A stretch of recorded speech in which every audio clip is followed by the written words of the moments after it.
tema diskusi kita pada webinar hari ini adalah menilik kembali bapakan sejarah Indonesia yang sangat penting, khususnya dalam hubungan dengan Belanda. Hari ini kita berdiskusi tentang sejarah Indonesia-Belanda yang terjadi 75 tahun yang lalu, 4 generasi di belakang kita. Sejarah adalah elemen yang penting bagi pengembangan semangat kebangsaan. Sejarah seperti kaca spion, dengan sekali-sekali kita menengok ke belakang, dia memandu perjalanan kita ke depan. Karena itu penting untuk kita memelihara narasi sejarah kita yang benar atau mendekati kebenaran. Revisi atau reinterpretasi narasi sejarah oleh pihak lain yang dalam hal ini mereka yang pernah bertikai harus kita tanggapi dengan serius, kritis, dan hati-hati.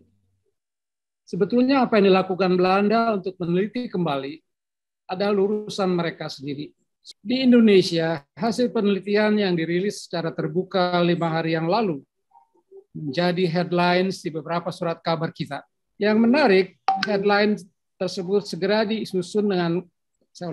disusul dengan kalimat bahwa pemerintah Indonesia belum memberikan tanggapan atas pernyataan maaf yang disampaikan oleh Perdana Menteri Rutte. Kita adalah bangsa yang pemaaf. We forgive, but not forget. Lalu apa sih sulitnya menanggapi permintaan maaf pemerintah Belanda? Bahkan sudah hari kelima kita juga belum mendengar respon pemerintah atas permintaan maaf tersebut. Hal ini menimbulkan spekulasi bahwa webinar kita hari ini dimotivasi oleh pernyataan Perdana Menteri Belanda Mark Rutte. Spekulasi itu tidak benar karena komunitas sejarah di Indonesia mengikuti dari dekat proses penelitian sejarah yang terjadi di Belanda dan bersiap respon hasil penelitian tersebut. Webinar yang disponsori bersama oleh Pusat Studi Kebangsaan Indonesia dari Universitas Prasetya Mulia dan Forum Studi Diplomasi merupakan respon akademik terhadap laporan tim peneliti Belanda. Memperhatikan agenda dan pilihan waktu serta objek bahasan, dengan pengeluaran sebesar itu bukan tidak mungkin penelitian dibatasi oleh term of reference, TOR, yang membuat tim peneliti kurang independen. Nanti saya akan urai alasan dari konstatasi saya. Pertama, pembatasan mengenai mengapa penelitian yang berjudul dekolonisasi dibatasi hanya pada periode 1945-1950.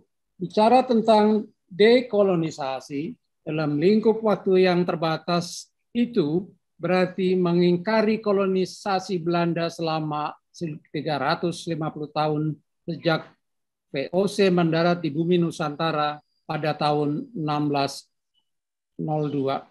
Ingat, kolonisasi yang panjang berarti mengingkari tanggung jawab moral, politik, dan hukum atas tindakan mereka sebagai colonial power. Kedua, terhadap obsesi penelitian tentang extreme violence yang dilakukan oleh tentara Belanda, mereka jujur mengakui bahwa dengan diberlakukannya keadaan darurat, administrasi sivil oleh NICA tidaklah berfungsi. Semuanya dikontrol oleh militer, tanpa kontrol siapapun termasuk oleh judiciary. Dengan direstui atau dikondon oleh pemerintah pusat di Belanda, extreme violence menjurus pada impunity dan membuat extreme violence menjadi lebih besar dan meluas. Hal ini melemahkan argumentasi lama bahwa serbuan bersenjata pada 1947 dan 1948 bukanlah aksi polisional. Sejatinya memang agresi militer. Penelitian juga menyebut apa yang terjadi di Indonesia pada periode 45-50 adalah perang, war, bukan armed conflict. Ketiga, soal legalitas perang yang dilancarkan Belanda terhadap Indonesia. Dalam wawancara setelah presentasi di Den Haag, pada hari Kamis yang lalu, ada wartawan yang bertanya, was the war that the Dutch committed in Indonesia illegal? Dengan ketus, anggota tim peneliti menyampingkan pertanyaan itu. It is irrelevant. Apakah masalah legalitas perang yang dilancarkan Belanda tidak penting? Atau karena tor penelitian memang membatasi mereka untuk tidak meneliti isu itu? Tidak heran kalau hasil penelitian menyamakan tanggung jawab negara agresor dengan Indonesia yang melakukan self-defense. Apapun alasannya, tindakan agresi adalah illegal dan self-defense memang diperbolehkan. Belanda adalah negara yang menjadi anggota PBB sejak awalnya, mulai tahun 1945. Menurut piagam PBB, bahwa perang atau the use of force itu dilarang, forbidden, kecuali untuk self-defense. Berkaitan dengan legalitas, apa pula dasar hukum bagi Belanda menduduki kembali bekas jajahannya? Apakah dengan Jepang menyerah kepada sekutu, lalu sekutu memberikan hak pada Belanda untuk menduduki kembali dengan menggunakan kekuatan senjata? Pada pihak lain, piagam PBB memuat prinsip penentuan nasib sendiri, principle of self-determination. Dan berdasarkan prinsip itu, para pendiri bangsa memutuskan melalui proklamasi membentuk negara Indonesia Merdeka, memiliki wilayah, rakyat, dan pemerintah. Keempat, ada hal-hal yang kita dapat hargai dari penelitian tersebut, terutama pengakuan yang jujur, tindakan kekerasan, extreme violence yang dilakukan oleh tentara Belanda, dilakukan secara sistematik, berskala besar, dan dikondol, direstui oleh pemerintah Belanda, politisi, dan masyarakat Belanda. Mengapa segala tindakan seperti torture, penahanan, penghilangan nyawa, pemboman kampung dengan senjata artileri besar, dan impunity yang dilakukan secara sistematik tidak dikualifikasikan sebagai pelanggaran berat HAM? Banyak hal dari proses dan hasil penelitian itu yang perlu dikritisi juga oleh para pembicara nanti. Terakhir, mengenai permintaan maaf Belanda terhadap Indonesia. Sudah 3 kali, seperti disampaikan oleh moderator tadi, Belanda menyampaikan permintaan maafnya. Pertama oleh Menlu Bernard Bot dalam kunjungannya ke Indonesia 15-17 Agustus 2005. Atas nama pemerintah Belanda, beliau mengatakan, for moral and political reasons, we recognize Indonesia's independence as of the 17th of August 1945. Dan meminta maaf atas jatuhnya korban yang besar dari pihak Indonesia. Apa yang tidak disebut dalam pernyataan itu? Tidak ada pernyataan hukum. Tadi dikatakan hanya for moral and political reason, tapi tidak for legal reason. Mengapa? Karena kalau secara hukum Belanda mengakui kemerdekaan Indonesia dimulai sejak 17 Agustus 1945, maka konsekuensinya Belanda bertanggung jawab hukum atas segala hal yang terjadi dengan agresi militer Belanda. Permintaan maaf yang kedua oleh Raja Willem. Saya ulangi, Raja Willem Alexander pada kunjungannya ke Indonesia 10 Maret 2020 tanpa menyebut alasannya. Saya kira atas nama kemanusiaan. Permintaan maaf yang ketiga oleh Perdana Menteri Rutte minggu lalu khusus terhadap terjadinya extreme violence yang dilakukan oleh pihak Belanda.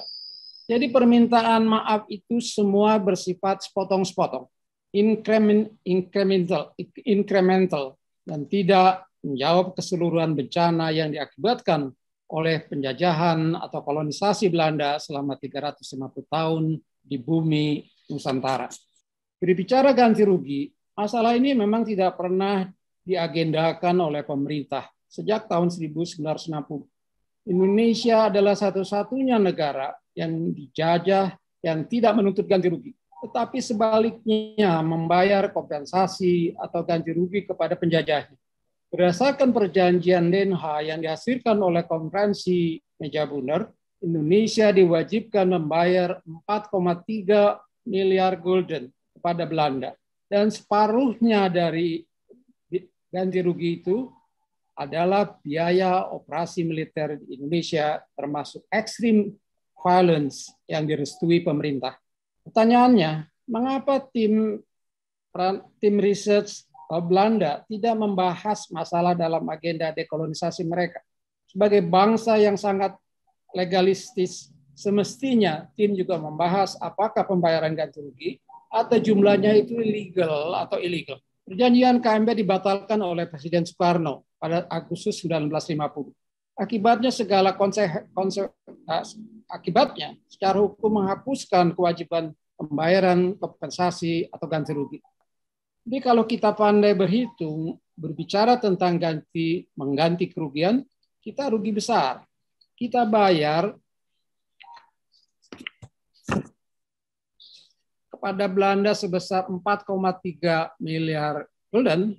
Sebaliknya Belanda membayar kepada sejumlah kecil keluarga korban keganasan Westerling, Sulawesi Selatan, dan peristiwa Rawagede hanya dalam hitungan ribuan dolar. Sebagai kesimpulan, apabila Belanda tulus membuat perhitungan sebagai bagian dari how to deal with their own baggage of history, buatlah pula perhitungan yang komprehensif untuk seluruh masa 350 tahun penjajahan mereka di Indonesia.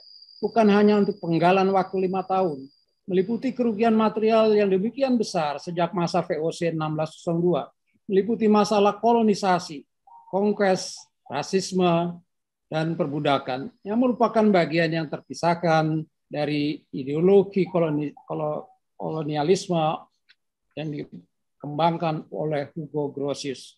Seperti Jerman, buatlah perhitungan kerugian akibat sejumlah besar perang yang terjadi selama kolonialisme Belanda. Jangan lagi mengklaim bahwa Belanda adalah benevolent kolonialis.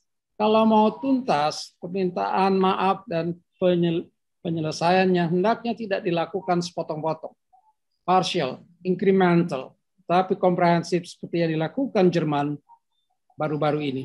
Hanya dengan demikian, strategic partnership Indonesia-Belanda dapat berjalan mulus tanpa gejolak musiman seperti yang dihadapi sekarang ini.